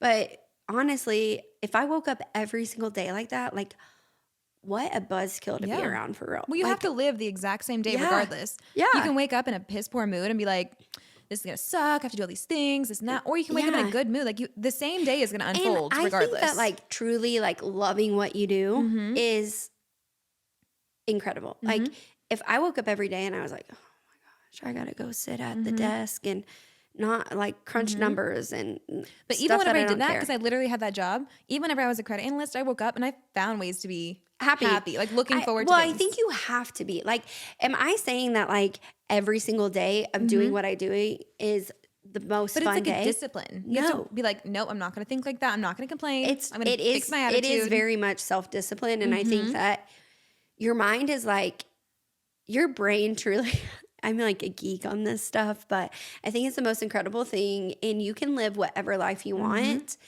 if you change your mindset. And I think that that is so powerful. And even just like having hard days are always going to be a part of your life. Like True. just learning to smile through it and like, hey, this isn't maybe how I expected the day to go or I planned the day to go, but I can figure out ways to like make it happy. And I want my kids and like my friends and people to look back and be like, dude, like that was so fun for them. Like I want my kids to be like, dude, my mom was happy and like we had a fun life. And I think that everyone can literally have that. It doesn't matter if you have $2 in your bank account or you have $2 million in your bank account. That, yes, of course, it's going to put stress on you and stuff, but expecting you that can always, anything, you any can factors always would be change your life. happy. Yeah, you can always be happy, and I will stand on that. Period. Amen. Okay, we're going to switch. We're going to pivot. And I feel like it's so silly to pivot to something so trivial after we had such a deep conversation, but we're going to play a little game. Oh, okay, I love that. Okay, so our little game. Yes, let's go. First, I want you to do a report. This is what we do with like all of our guests. Okay. It's going to be what you're reading, eating, playing, obsessing, recommending, and treating yourself to. Okay. So what are you reading, if anything? I am reading something, but I forgot the name of it. It's okay. Can I look? Yeah, of course. Okay, wait. That's Can allowed. we pause? Yeah. Let me pull up my good old, what is it called? Is it Kindle. your Kindle? Okay. Right? Yeah. Kindle. I'm old fashioned. I use analog books. You do? Yeah, just like paper. Come on, Oh, you flip through. okay, wait. I'm signed out. Maybe it's an audible, but maybe it'll be on the same because they're kind of the same. Are you fiction or nonfiction girl? Okay, it depends. If I'm listening, nonfiction. Like I'm all like, no. Fantasy, like not real or real? Self-help is fiction. Self-help is nonfiction. Yes. Okay, Yeah. I'm an idiot. Yeah, no, it's confusing. I get you. Like, wait, which one? So nonfiction is more self-help, which I will listen to. Got it. I cannot read them. I do not know Feels why, like a textbook but almost. I'm just like, I'm not reading those. I will only read fiction. Okay. Because it's like fun. Yes. Like a little escape. I don't really know what the book I'm reading is. It's called like, Now I'm so intrigued. oh, this is The Things We Never Got Over. I've heard of that. I haven't read it, but I've heard of it. Okay, it's so good. So now I'm reading The Things We Hide from the Left, and then it'll be The Things We Left Behind. Okay. So it's 3 parts, but The Things We Never Got Over was the first book that I just got done with. And so I haven't started the second.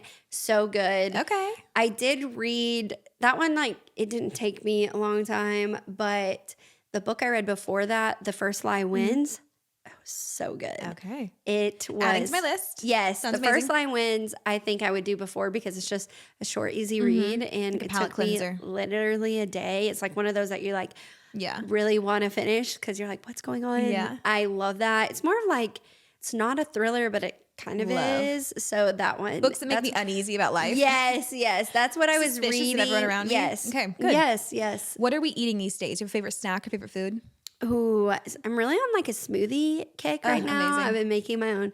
I'm trying to go on a health journey, like Same. off the record, because so like tomorrow if you see me, like Cutting out candy at like by 20%. Be like, I'm so healthy. I'm on a health journey. Yeah, I'm like, I'm on a health I'm journey. only eating like 1 bag of candy a day. I did put ginger in my smoothie. So Oh my gosh, health queen. health Haley and wellness, Erewhon, you know. Correct. So I am loving smoothies right now. Love that. It's very springy. Love to hear it. What are you playing? Any music?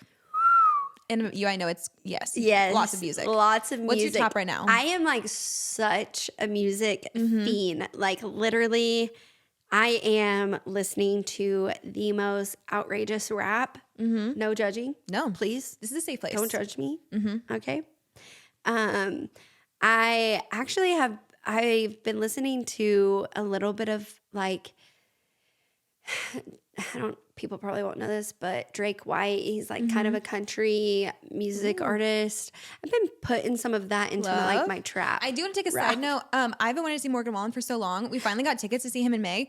I got arrested. Yes. Well, what? I'm like, can you please just not have a problem? I just want to see you. Can we please just get through May 25th? I love I want to him see him so bad. much, I have wanted to see his concert for so long. Oh my gosh. For so long. Seen him in St. Louis when he was in there. We went. It was so fun.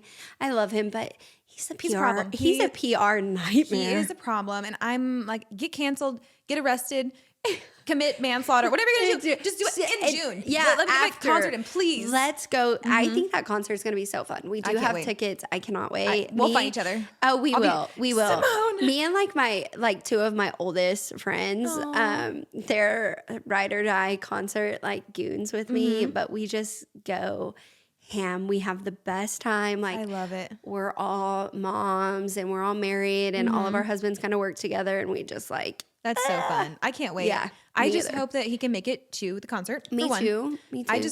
I'm not even a huge concert person unless it's someone that I really love. I don't really care because I'm like, the juice just isn't worth the squeeze for me. You got to find parking. You got to go all the way out there. You got to walk through the crowds. It's not for me. I do agree. I feel like the older I get, the more I'm like, yeah, I'm a grouch about it. Yeah, I genuinely most of the time would rather just like listen to it. Yeah. Like in my car. Not a concert person. I think that just because I'm such a music person, I mean, I know that some people like don't understand it. Like my husband is not a music person. Like he gets in the car and it's silent. And I'm like, oh, that's not me. That's psychotic behavior. That is, sorry, Joey. Like literally JoJo is crazy. Or he'll do like sports. Maybe I'm just not a people, like a crowd person. Yeah, no, I am such a music person. So I think that makes me like a concert. Yeah. Like I went and seen Drake. You know, my husband outfit was amazing. Oh, slay! Thank you. That was a good outfit. It was a good one. I do love a good style moment. Like that's my favorite thing. Obviously, yeah, we love it. We love it. You know, but the Drake concert, number one bucket list. Yeah, everyone should experience it. Okay, obsessing. Anything you're obsessing over. It can be like a snack. It can be a drink. It can be a person. I'm really obsessing over which I'm not supporting it right now, so don't call me out, but the chunky jewelry. Yeah. Like lots of like grunge jewelry. I'm obsessed over that. Fantastic. I'm like a style, I love style. I love different style. Like, same. So. Me with my boots scooting. Yeah, I love that. I love that. You never know what you want to be. Yeah. Every day is different. Style. I felt more pressure today, which you probably can't tell because I'm literally wearing just. No, I do feel like crazy. this is giving. It's giving. Thank you. I was like, someone's going to show up and she's going to look amazing. So I said, I can't live up to it. I'm going to go with boots. You know what? I feel like I was a little rushed this morning. I had to go get my eyebrows done this morning because they were atrocious. Oh, they look and amazing. So then that kind of just put me like behind. Yeah. And so I just threw on something and I'm not going to lie, I don't love my outfit. I think it's really cute. Like, you know, you're going to have to take an Instagram photo, pull over, whip the tripod out. I get the will. Octo Buddy on the car. Yeah. I need to get one, but I just like my stickers on my phone case too much, so I'm being stubborn. I do agree. I love your stickers. I feel like they're like very important to who Hannah They are. Is, they dictate what stage of life I'm going through. Like what I have in my phone case. It's like a spiritual. It's like the changing of the guards. It is. I change my phone stickers. Okay. What are you recommending and what are you treating yourself to? Oh, I always am recommending a shoe. My current obsession is anything New Balance. I'm literally obsessed with the 9060s. I've been rocking them for probably 2 years now. On the Amazon storefront. I had them last year and everyone was like, but now everybody's wearing them. Because like, I'm just gonna mind my business, but whatever. I do kind of hop on trends like very early on. So then people kind of look at me a little crazy for like 6 months. And then like I'm really into Prince right now. I love Prince. Have never been a color girly and I am turning the page. Really? Into a little bit, I'm adding a little bit of color into the wardrobe. I do love it. I just got a pair of blue, I think they're like the CT 360 New Balance. That could be wrong. I don't really know, but the blue, they're like royal bright blue. Ooh, I had you take a picture. I'm like, I'm pretty sure I know exactly what those are. You do. You took a picture of me the other day at lunch. And I'm really into them. I'm into them with no blue on. Like I would wear them with like all red or like all green. Like love. Yeah, I need to get more color. I have a birthday dinner on Friday that the theme is all red, and I was looking in my closet. I have not one single red. Nothing. Not even a TikTok. I don't. People always tell me like blue and red look very good on me, and I own 0 red. Yeah. No, I have nothing red, and so I'm trying to like. I have a lot of black, white, and denim, and that's black, white. I have a lot of gray and like browns and tans, but I'm just not I've never been a color person, and now I'm like, okay, I kind of want to be a color person. We have some super fun hats coming out that are colorful, so I'm like, I need to like spice it up a little. I'm so excited. I can't wait for the next drop. Me either. Okay, what are you treating yourself to? On Treat Yourself Friday, where are you going? Oh, what are you ordering? I'm always ordering at Urban Grounds. Like that is, shout out. We're always doing a little coffee. Hannah made something for me the other day. I don't know. It was like coconut. So, I don't know. She's a wizard. She is a wizard. I trust her. With my life. Yeah. Like you can make me whatever. I will drink whatever. Yeah. Whenever I walk in and she's out there, I start to panic and I start to sweat. I'm like, oh, I don't even know how to order my own coffee. Is she in the back? Can someone call her, please? What do I get? I am probably drinking, which you know this, way too much coffee all the time. No such thing. I agree. And that is advice. I don't count it. So when I can't sleep at night, I'm like, what's going on? What is it? Mom, I'm on my phone. It's 2 a.m. I had a coffee 2 hours ago. Joey's like, I'm like, I'm so tired. I'm so exhausted. He's like, you're always on your phone at night. And I'm like, yeah, because that's like my decompress time. Like a mindless scroll. Yeah. Oh, I need to mindless scroll at night because I think you go, like there's times where I'm like, oh my gosh, I look so cute. I didn't even post. I just did one of those last night because I was going to post and I was like, I have photos from a month ago that I never posted. And it's so like silly, but I wanted to. So I'm like, they just die in the camera roll. Like, I take them. I do this all the time. I will say I'm the worst at posting. I'm not consistent. Like I'm really trying, but at least you don't change your hair though. Cause that's my biggest struggle is I'll have one thing from like 2 hair colors ago. I'm like, I can't post it now. It's really obvious. But I'm like, also, if I want to post it, I'm just going to post it. I'll just gaslight people and be like, what do you mean? Yeah, it's That's literally the same. Yeah, like, what are you talking? It's a filter. Yeah, one of them's blonde, one of them's red. Oh, they're the same. It's the same. Yeah. Okay, now we're going to do some hot takes. Love this. So some are pop culture and some I already know that we're going to just dive into deeper. I love pop culture. First, Kim Kardashian is a visionary. Agree or disagree? Agree. 1,000%. I am a Kim K stan and like... people do not like her. Love her, hate her. She's a marketing genius. She is a marketing genius. And she works. Her stuff with Skims that she did, the NFL. Every campaign. Sabrina Carpenter. Yes. I'm like, every single one has hit. They've been Alex so amazing. Cooper. I'm like, what? She is so smart. Yes. Every business move of hers, whether you like her or whether you hate her, she really knows what she's doing. And I think it's funny because she's just like, everyone's talking about her, whether it be good or bad. But being polarizing is a skill. Like, it is. The fact that you can stay relevant for this long, like to decades. Oh my gosh. That's a skill. That's very impressive. Yes. Like, especially with the short little trend cycle where we flip things over and we're like, all right, next. The fact that she's I'm trying to get, I do think that like when I'm shopping now, I used to just be like, okay, TJ Maxx, like Fiend. Like I would just like grab stuff and be like, oh my gosh, this is so in. I'm trying to make my style last a little longer, like my pieces that I get. Here's my secret is to never be in style, and then and then exactly, and then you're never out of style. People are like, why is she wearing a zebra? Like, no, this is a swim cover up. Is it really? Yeah, it is. It's so cute. It is. All my stuff, it's like random pieces, and it's never like one silhouette. And sometimes I feel like I'm super on trend. I'm like, this is a really like cool outfit. Like this is on Pinterest right now. But then sometimes it's so far out of left field, but I think it's cute and I just wear it. So as you should. It's kind of like just if you're never in style, then you're never out of style. And like slay. I love that. You're just like, I'm going to do what I want to do. And sometimes it works. My outfits are usually like either a big hit or a big miss, and that's okay. You never really know. But you just leave the house big hit or a big miss. Okay, next. agree or disagree, you can post on social media all day and still have a private life. Agree. Yes, 1,000%. Agree. I think that that is like the biggest misconception of, I mean, even I feel like my life and a lot of people on social media is I would say people know 2% of who I am. 2%.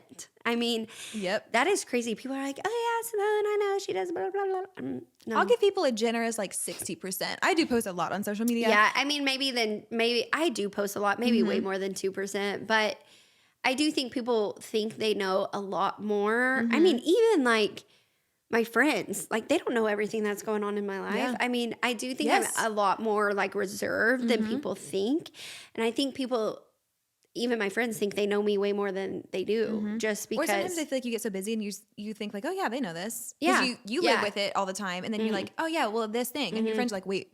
What? Come again? Like, what do you mean? Yeah, what are you talking about? Oh, did I not tell you? We haven't debriefed over this yet. Okay. Like, you forget which friends you caught up on it. And you're like, oh, I'm sorry. We need like newsletters that we can send out. I'm just going to give you like a synopsis of my life. Well, honestly, I have like a pretty, because I don't use close friends. I have a close friends story, but I haven't posted on it in probably a year. And I just forget. So everything I post stays in that like 60% level. So it's like pretty much, I don't care who sees it. It's like safe enough. It's pretty goofy.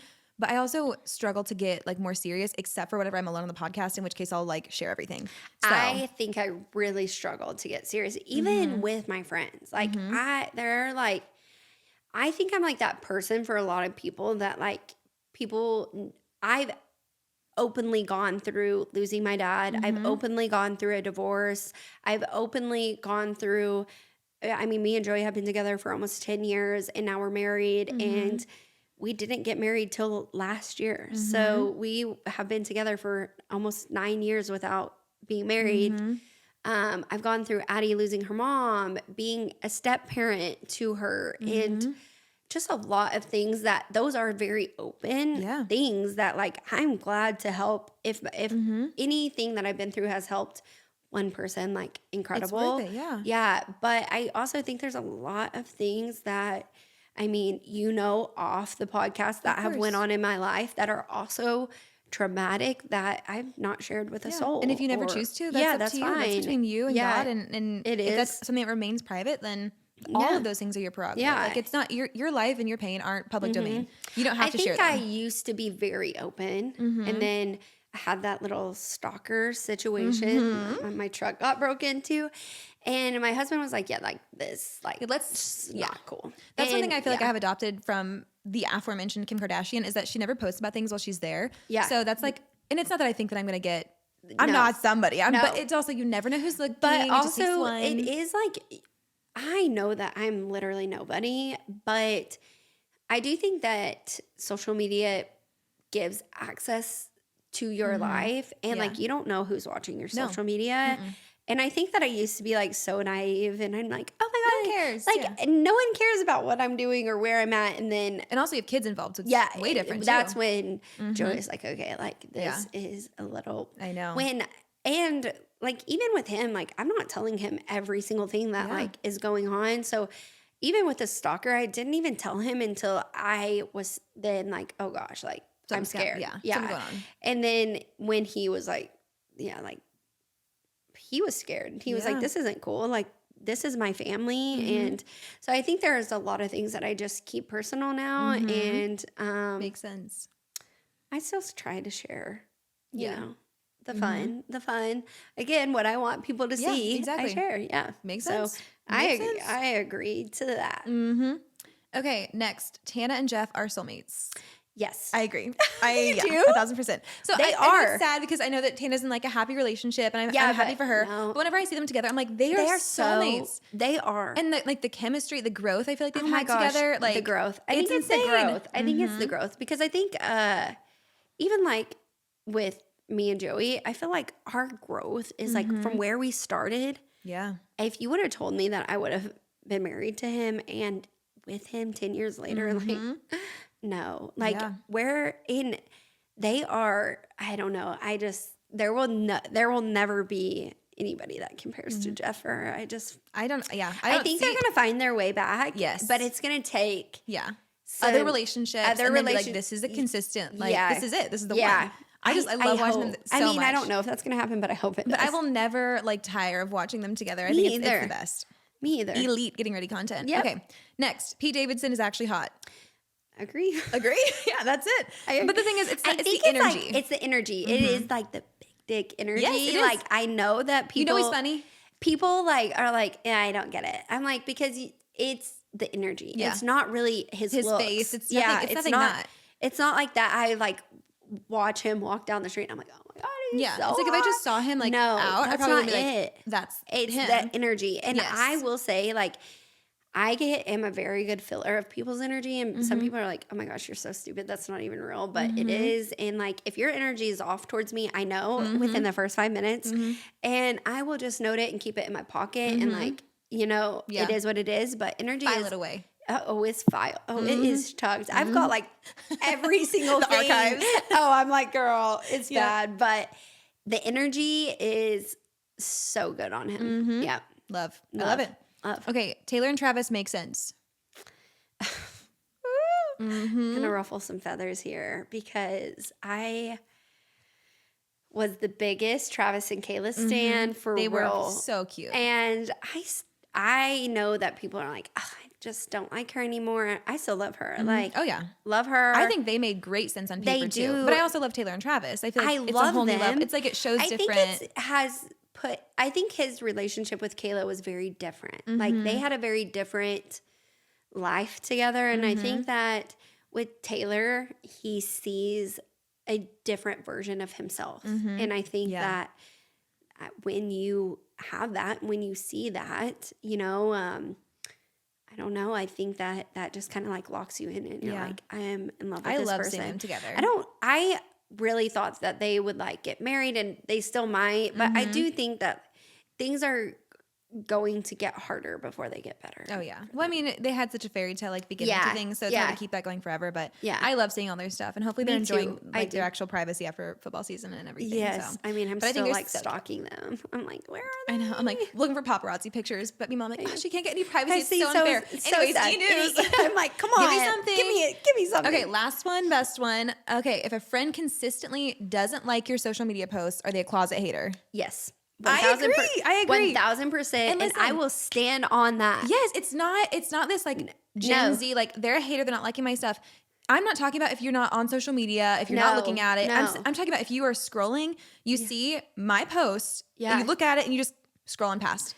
No. You're telling me you can't do that? You can't do that? That's it? No. And I'm saying that. I've had a friend before. And I will tell people, I talk about this a lot, but there is nothing worse than someone who pretends to be your friend, but you know that they low-key do not F with you. Like I know that. I know, and I have had so let's some stop of those. pretending. So stop pretending. Yeah, let's cut the camera. Just move on. It's fine. Bye. It does not matter.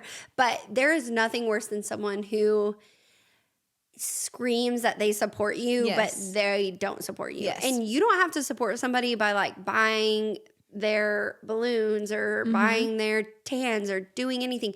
You don't have to do that. You should, but you don't have to. You don't have to. You really don't have to. But if you can't like a post, that's the bare minimum. It's literally the bare minimum. Easy. And don't get me wrong, like I get the algorithm is all messed up. Like you might not see it. There are some times where I don't see.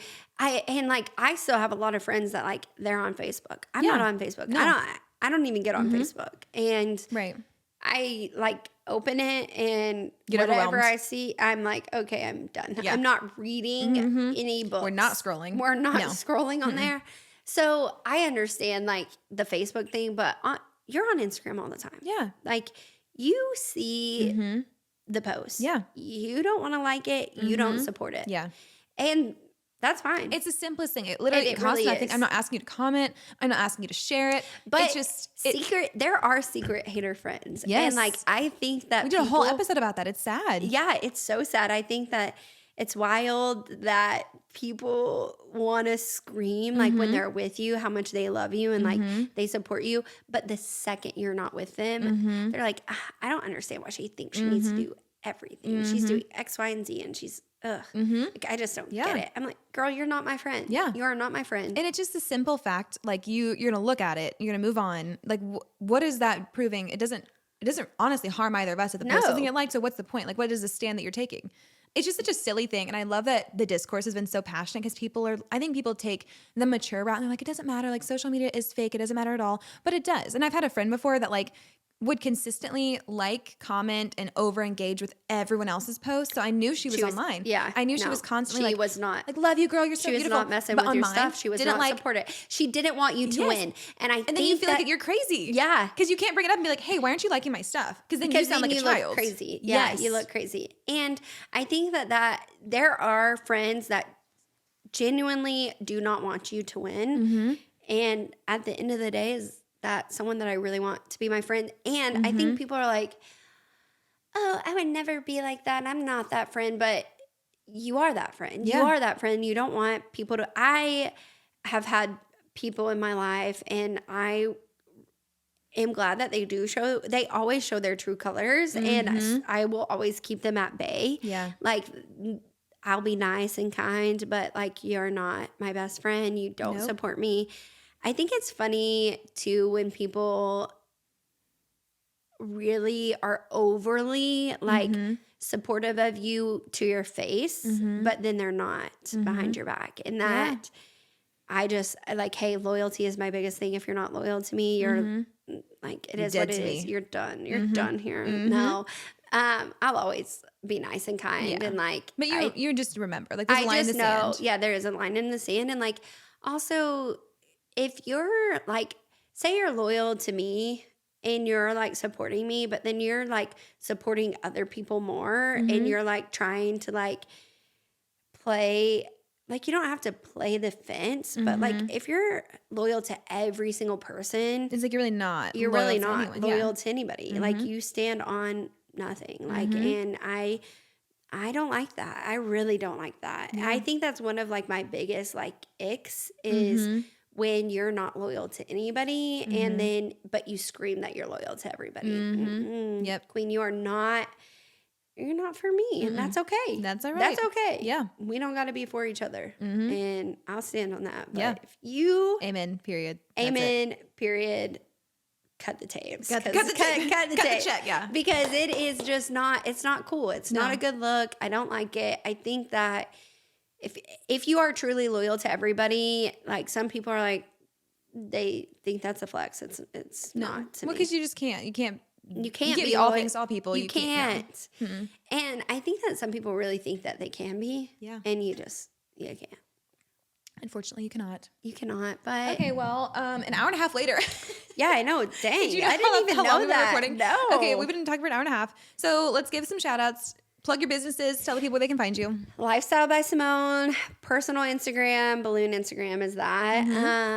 Urban Glow is the tans. Like, please come see us. That's probably our favorite thing is just connecting with clients. And I think that's really showed me that we all struggle with life. And we want to be there for you. We want you to be comfortable. We want you to know that like you have a safe space in us. And I think like just creating a healthy like safe space for all women and men can come too, is really important to me and Cassie, just knowing that we're trying to do our part in the community of like loving you. And like I had a girl in the tent literally sobbing, and I was like, girl, we cannot be crying because it's gonna mess up your tan, but also like let it out, like get it out. And like everyone has like such superpowers that I think that we forget. Like we're all human, we all make mistakes, we all like feel some type of way in life. And it's just important to know that like you have a community of people, even if you don't have family that supports you, even if you don't have, like, I remember my daughter came home the other day after cheer tryouts, and she was so happy for her friend to make junior varsity. And I was like, why? And she was like, well, her mom told her like, you're not going to make any team. And I just like, that's devastating. That's hard. Like that's hard even as a kid to navigate. Like, thank you for being there for her. Like I'm so proud of you as my daughter that you were there for a girl that she didn't have anybody in that moment. And like, that's important to know that I'm not like super close with all of my family. And so tanning has showed me that we all have issues. Like we all don't have our shit together. Nope, okay. correct. Like we don't have it together, Nope. and I'm never going to have it together. I want people to come to me and just know that like you have a friend in me. You have, you know, a life advocate. If you need something, I'm always here. I will always support you. I will always help you. I will always guide you. And I will always make sure that your tan looks A1. Can baby. personally attest. A1. Okay. So come see us. And then our hats drop on the Urban Instagram. We drop them on Instagram. Once they are sold out, you cannot get them. So Old Styles, we are bringing one back from the archive. It's going to be exciting. Can't wait.